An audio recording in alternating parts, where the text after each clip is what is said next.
Hey guys, welcome back to my channel. Today we're going to be talking about pruning our tomatoes. So without further ado, let's get straight into it. I'm going to show you some of my tomatoes out here. You've already seen my wild tomato bushes, so I'm going to show you those, and then I'm going to show you a smaller vine, and we're going to work with that one today, and I'm going to show you exactly how to prune your tomatoes.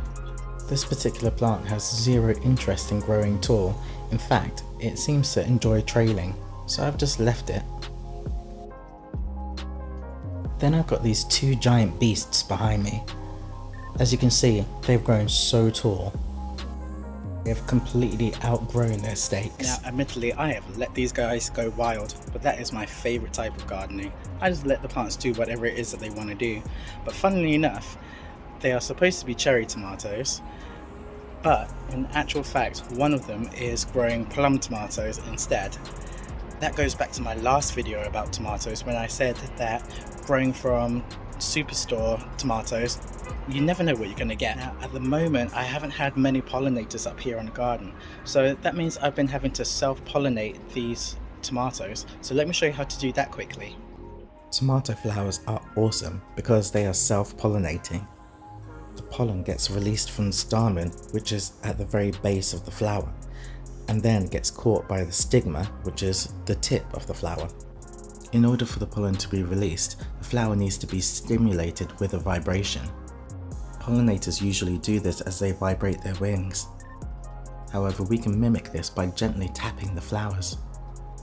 The wind is also great at pollinating your tomato flowers. If your plant is as big as mine and has multiple flowering clusters, you can grab hold of the plant or the pot and give it a really big shake. Now this is a golden cherry tomato variety, and this is the vine that we're going to be working with today. It's already producing some fruit, but I only want a single vine growing up this trellis. So let's take it inside and let me show you what to do with it.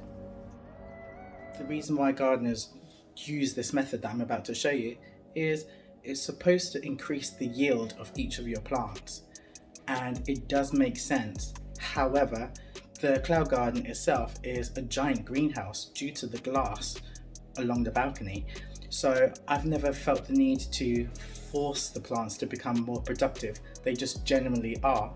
So I just leave it. Some of you may not be in that same position, so I want to show you a couple of tips in order to help you make your crops more productive. It's outgrown its stake, so all I'm going to do is just replace the bamboo stick with a slightly larger one. There are so many different ways to stake your plants. You can use a tomato cage, ropes, a fence, or a trellis.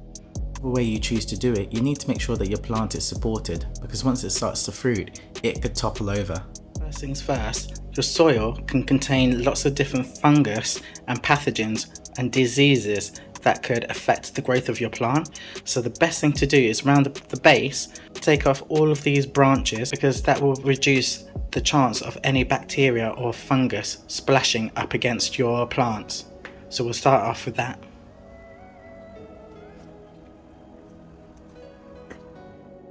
Now that I've removed these low-lying branches, I've completely reduced the risk of contaminating the plants from the fungus spores or bacteria in the soil.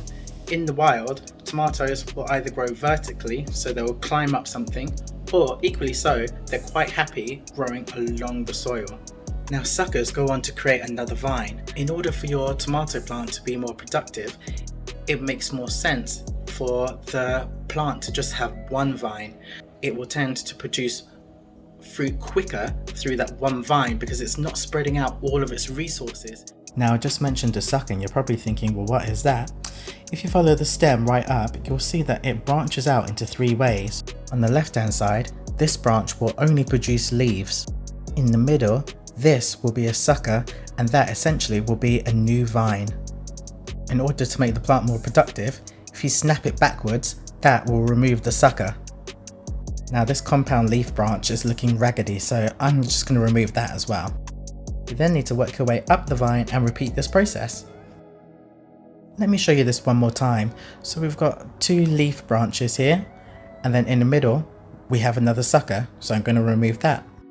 Now once again, these leaves are looking really unhealthy, so I'm just going to remove those too. And in the middle, you're going to see a little baby sucker, so I'm going to get that off as well.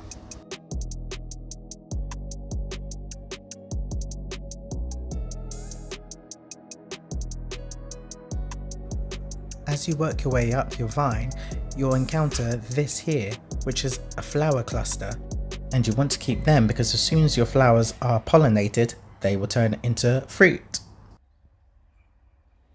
Now, these guys can be pretty susceptible to pests. The main one for me is actually aphids, but other people have got different pests. So there are actually some forms of caterpillar that thrive on tomato plants. So make sure that every day when you go out to your garden that you just give it a check for all your different pests. Now I've got my homemade pesticide for aphids, the same one that I use for spider mites. So if you want to see how I make this spray, go and have a look at my spider mite video and I explain everything on there.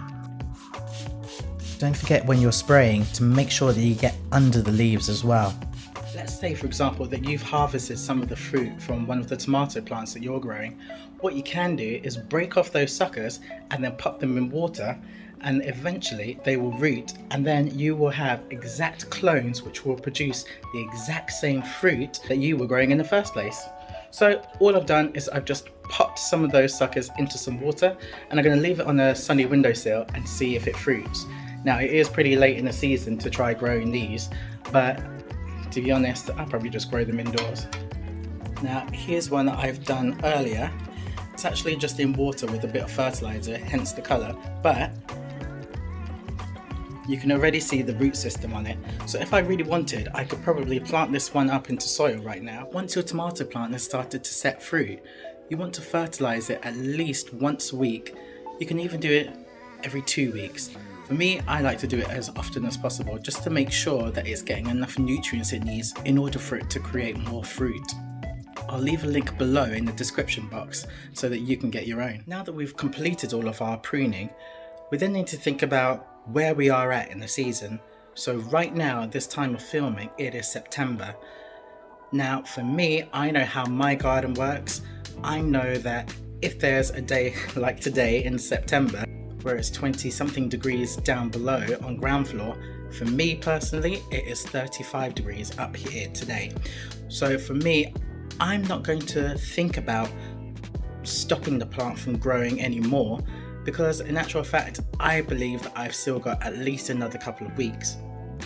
Now for you, if your growing season is coming to an end, what you can do is take off the top of the vine, and then that will stop it from growing any further, and what that will then make it do is really concentrate on the last remaining fruits that it has, and that in turn should help it to ripen and turn red, and then you will be able to have your own fruit. But don't you worry, because actually if you cannot get your fruit to turn red, you can still pick your tomatoes green and you can have them in a chutney. You can make all sorts of different sauces with the green tomatoes. But one neat trick is to put your green tomatoes into a brown paper bag with a banana. Trust me, it sounds crazy, but it will actually work, and the fruit will turn from green to red. I hope that you've enjoyed this video. Hopefully, I'll see you again soon. Bye!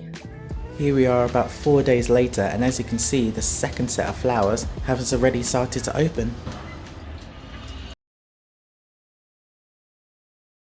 This week we've had some amazing weather, so Teddy's been outside, and as you can see, his new leaf could not take that sun. I feel so guilty, look at him. On the other hand, Lucy, my giant elephant ear, she's been outside and she's been absolutely loving it. But just look at this gorgeous new leaf. I am in love, she is fabulous. Thanks for watching guys, see you again soon, bye.